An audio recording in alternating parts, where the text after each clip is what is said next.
మీ లైఫ్లో ఏవైతే మీరు ఫేస్ చేస్తున్న ప్రాబ్లమ్స్ని మా ద్వారా సొల్యూషన్ తెలుసుకోవాలనుకుంటే always welcome talk show.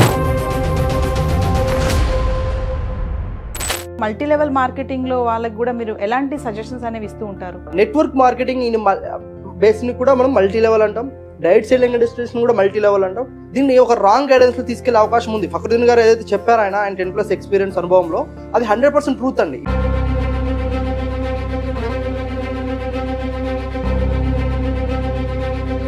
Chaining అంటారు కదా, చైన్ సిస్టమ్ అంటారు. చైన్ సిస్టమ్ వేరు, మల్టీ లెవెల్ వేరు. For example Reliance petrol bunks ఉన్నాయి కదండి, సో వాటిలో మనం పెట్రోల్ పట్టుకుంటాం. కానీ ఇప్పుడు అంబానీ గారు వచ్చి అమ్ముతున్నారు. అది మల్టీ లెవెల్ మార్కెటింగ్లో లక్షలు కట్టండి కోట్లు వస్తాయి, లేకుంటే వేలు కట్టండి కోట్లు వస్తాయని చెప్పారంటే 100% అది ఫేక్. ఇక్కడ మీరు ప్రాబ్లం ఫేస్ చేస్తున్నారు. బేసిక్గా అంటే లీడ్ జనరేషన్ దగ్గర ఎక్కువ శాతం మంది దీన్ని ఫేక్ అనుకొని ఆపర్చునిటీస్ని కోల్పోతున్నారు. అంటే వాళ్ళకు మేము అవేర్నెస్ కరెక్ట్గా ఇవ్వలేకపోతున్నాం. ఈ ప్రాబ్లం మేము ఎక్కువ ఫేస్ చేస్తున్నాం.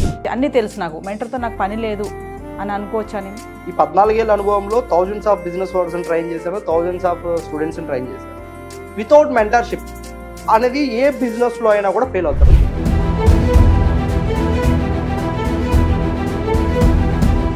కూడా మల్టీ లెవెల్ మార్కెటింగ్లో చేయాలనుకుంటున్నాను. ఇందులో వచ్చి నేను ఎలా ఇన్కమ్ ఎర్న్ చేయొచ్చు అంటారు? ఎవరైనా కానీ ఇందులో చేసుకోవచ్చు.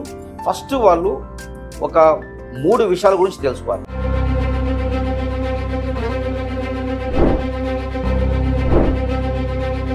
ఈ 3 విషయాల గురించి పూర్తిగా తెలుసుకున్న తర్వాతనే వాళ్ళు ఈ కంపెనీకి రావచ్చు. ఏదైనా ఒక బిజినెస్ ఇండస్ట్రీలో ఎలా ఉంటుందంటే 10:1 రేషియో స్టార్టింగ్లో ఉంటుంది. అంటే 10 మెంబర్స్ మన బిజినెస్లో కస్టమర్స్ వస్తే ఒక కస్టమరే మన బిజినెస్ని తీసుకెళ్ళగలుగుతారు.